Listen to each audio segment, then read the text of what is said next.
Dato económico del día. China ha crecido un 3% en 2022 frente al 8,4% de 2021. Es menos del objetivo oficial del gobierno chino, que preveía un 5,5% por el efecto de la pandemia o la crisis inmobiliaria, pero es más de lo que se temía el mercado, y las cifras del cuarto trimestre son también más positivas en cuanto a que se esperaba una contracción. Las bolsas se lo están tomando, como digo, y con mucha calma, a la espera de que sigan llegando nuevas referencias. Saludamos ya a Miguel Ángel Rodríguez de Capex.com. Hola Miguel Ángel, ¿qué tal? ¿Cómo estás? Muy buenas tardes, encantado de verte de nuevo. Hola, ¿qué tal? Muy buenas tardes, Fernando. ¿Qué tal? Lo que parece cada día más evidente es que el miedo que tenían los mercados hace solo unos meses se ha evaporado y que los datos en China, bueno, pues tampoco han sido tan malos como se esperaba, aunque la economía china se ha frenado. ¿Seguirá? ¿Crees que podría seguir el rally en las bolsas y en el mercado de bonos? Bueno, en las bolsas en concreto, como tú has comentado anteriormente, va a depender mucho a corto plazo de la temporada de resultados. Estamos viendo cómo los resultados, como los earnings, ¿no? Las ganancias de las empresas, de los bancos en este caso, han disminuido, pero hay que tener en cuenta que están por encima, han salido mayoría de ellas de momento por encima de las estimaciones medias del mercado, o sea, un poco más optimista.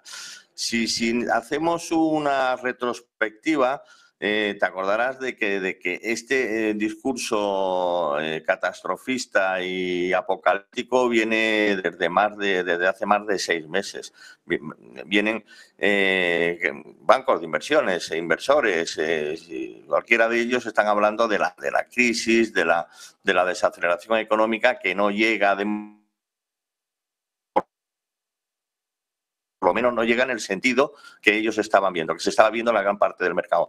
China, que has comentado, es un factor muy importante, es un elemento muy importante. China se ha desacelerado de una manera importante, pero una señal, por ejemplo, estamos viendo cómo barcos, tanques de gas natural licuado que están llegando a China lo están rechazando porque hay menor consumo de gas natural licuado, y esto es un factor muy importante a tener en cuenta en cuanto a la menor actividad que hay ahí en China. Desaceleración clara, pero menos también de la que se esperaba. Hay que tener en cuenta que ahora están reabriendo la actividad.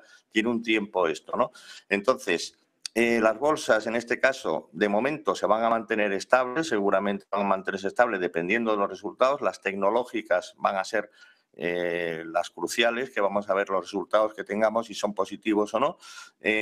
Los tipos de interés de mercado, los rendimientos de los bonos se mantienen bajos, que es una señal de que los inversores no se creen el discurso de la Reserva Federal, no se creen que vayan a seguir de manera agresiva. Eso es positivo para las bolsas. La siguiente subida muy probablemente sea solo de 25 puntos básicos y ya veremos qué hace más adelante. Lo que sí quiere la Reserva Federal es mantener los tipos de interés de mercado, las condiciones de financiación en definitiva, los tipos de referencia de los bonos a niveles más altos. Le preocupa tener un bono 10 años a un 3,54% cuando los tipos de interés van a subir hasta el 5%. Posiblemente hagan algo en este sentido, pero eso no va a ser del todo negativo. Los datos económicos que vayamos conociendo, vemos que hay desaceleración en el sector servicios también en Estados Unidos. El último dato de PMI de servicio fue bastante bajo, ¿no? Bastante negativo, pero eso es bueno en el sentido de que lo que se pretende precisamente es esto.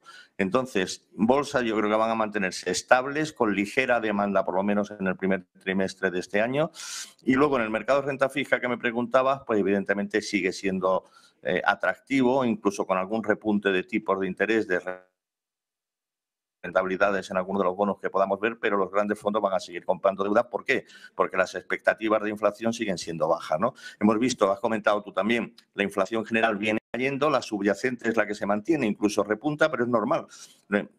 En el proceso de subida fue la subyacente la que se mantuvo bajo, tiene un retraso con respecto a la inflación general y tardará algún tiempo, algunos meses, hasta que veamos que las subyacentes en diferentes regiones y por diferentes factores vayan cayendo definitivamente. Por lo tanto, positivo en el corto medio plazo para el primer trimestre y luego ya veremos a ver cómo va. Esperan los resultados de Goldman Sachs y Morgan Stanley, entre otros, y los bancos que publicaron el viernes pasado, Bank of America, Citi, Wells Fargo y creo que era también JP Morgan, han tenido que hacer fuertes provisiones. ¿Qué podemos esperar de la temporada de resultados empresariales? Y bueno, ya nos has dicho que un poco el foco, la atención va a estar sobre todo en las grandes tecnológicas, que ya se han puesto la venda antes de la herida. Lo digo porque han anunciado prácticamente una detrás de otra también importantes recortes en sus plantillas. Sí, eso lo vienen anunciando desde hace bastante tiempo. De momento, como habrás notado, tampoco se notan las cifras de empleo americana, ¿no? Pues se verán más adelante. Y eso que se note la cifra de empleo americana, lo que es recortes de plantillas generalizadas, ¿no? La tecnología solamente es un sector, eso va a ser positivo en el sentido de que la Reserva Federal lo que pretende precisamente es que el mercado laboral no esté tan ajustado como 3,5%, ¿no? Las subidas salariales se han mantenido, cayeron, de hecho, o sea, crecieron menos de lo que tenía que crecer en el último dato. Eso es positivo en el sentido de que presiona menos a la Reserva Federal para que siga subiendo los tipos de interés. Recorte de plantilla, vamos a ver.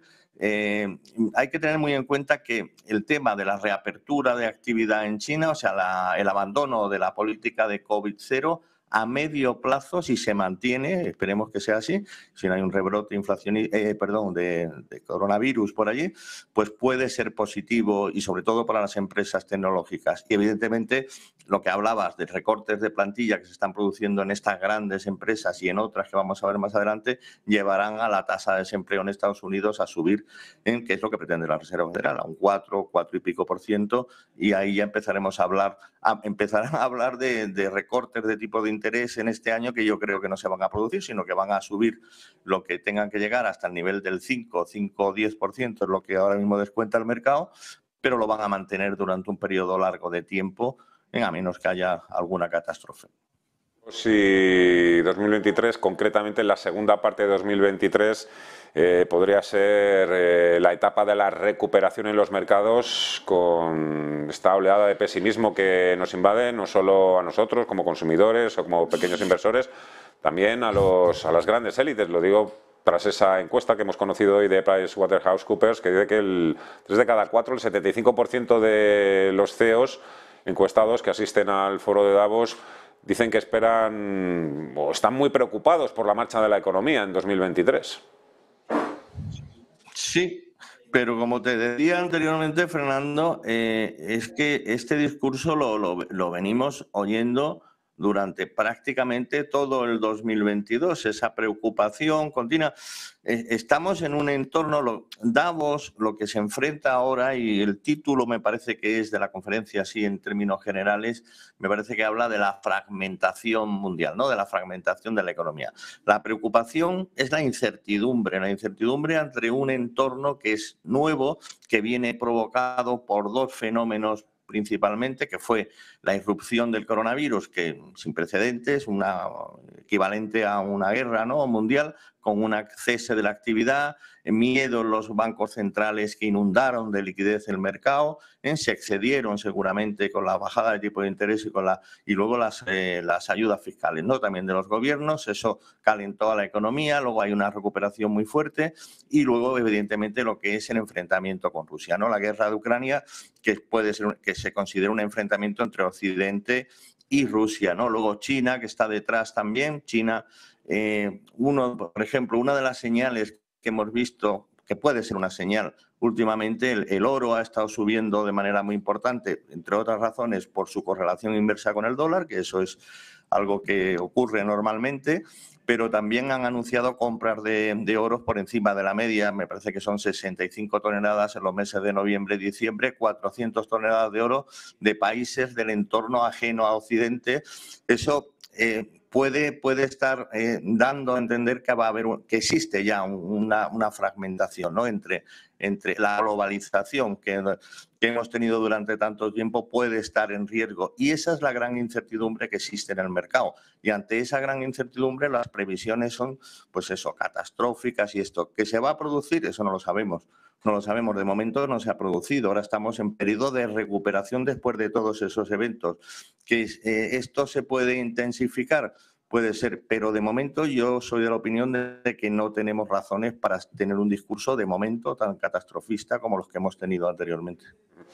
Y otra cuestión más, Miguel Ángel, otro asunto que sigue generando mucho debate, incluso mucha polémica, la evolución y el futuro comportamiento de las materias primas. Ayer mismo Goldman Sachs, creo que fue su jefe de estrategia, dijo que situaba este activo por encima del resto de activos para 2023, materias primas, incluido el petróleo, claro.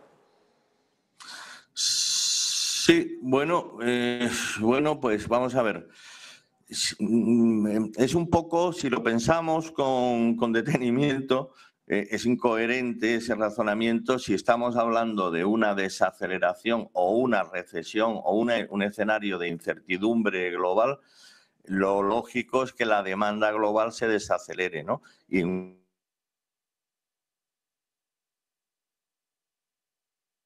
madre mía, bueno.